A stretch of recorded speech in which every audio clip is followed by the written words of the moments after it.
people kind of forget that there's a trifecta in a building around material science, energy management, and then airflow.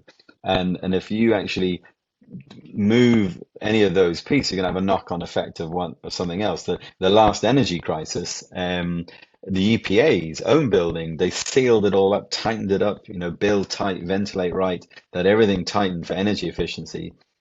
But then the material science, i.e., the chemistry of the products that they constructed the building out of, or wall paint, floor coverings, furniture, that now became a big issue because they tightened the building and energy flow had gone down.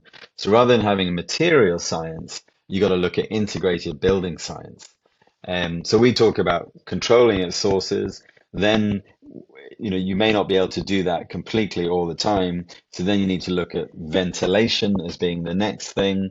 Same again with COVID. First one, source control, wear a mask, then ventilate. And then the very last thing was filter, if you can. But again, you have to have this integrated building approach. Filtration, yes, plays a role. Ventilation, of course, plays a role. But they're not magic bullets if we're not thinking about controlling its source where possible.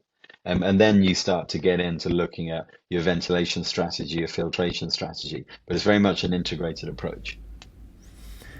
Yeah, I appreciate your mentioning that. It's sort of like a symphony of moving parts.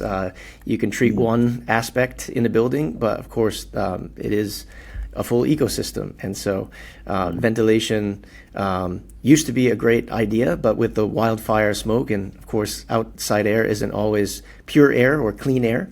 And so very much important that science is moving forward so you can have comfort, energy efficiency, and protection as we continue to make buildings tighter and arguably better.